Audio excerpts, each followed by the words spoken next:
Good day, everybody. In a previous video, I discussed the letter names of the E string on the bass guitar and in terms of a chromatic scale. We discussed the open E through the 12th fret of the E, using the sharps on the way up, and then we used flats descending through that scale. And what you can do is you can take that and apply it through the entire bass. And so the ultimate goal is to go through the entire bass using the chromatic scale and learn the letter names of all the notes over the whole fretboard. And so once that's accomplished, and you're getting familiar with the notes of the fretboard, then we can start applying the concept of whole steps and half steps, which will help you build scales, chords in the future, and we'll get into that in following videos. So today I was just going to show how whole steps and half steps are applied to the bass. And well, first of all, it's always good to know the fret numbers as well as the letter names, again, just to be as versatile as possible. So no matter what situation you're in as a player, you have that knowledge and ability to adapt to that situation and play. So let's start with half steps. So when we did play the chromatic scale, that scale consists entirely of half steps. Every note is adjacent to one another. So for example, on the bass, any two adjacent frets will be half steps.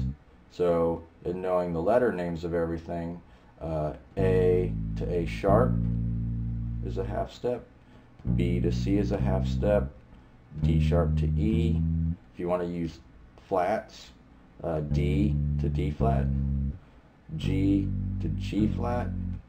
So it's always good just to really make sure that you are thinking of the fret numbers, the letter names, again, to get as much, learn as much as possible.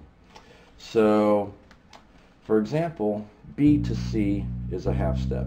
So it's good to go throughout the fretboard and find out, okay, where do all the B's and C's occur?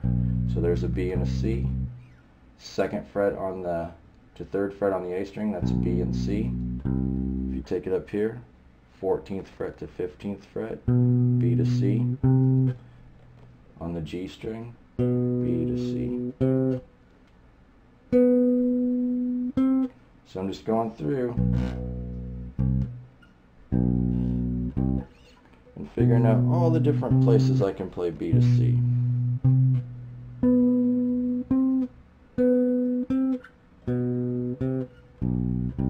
And I know that those are half steps. And you can apply that to all the notes.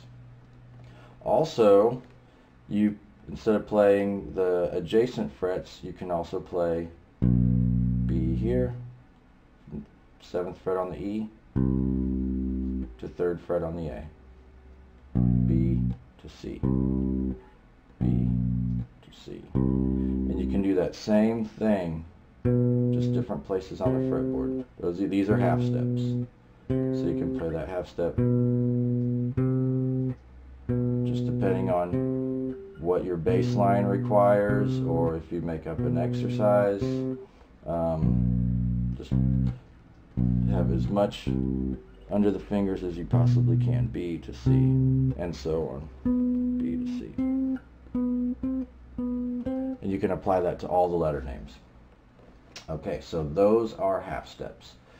Whole steps is when a note there's a note in between. For example, G to A is a whole step on the bass.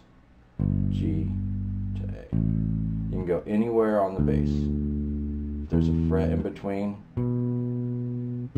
that's a whole step, whole step, whole step here.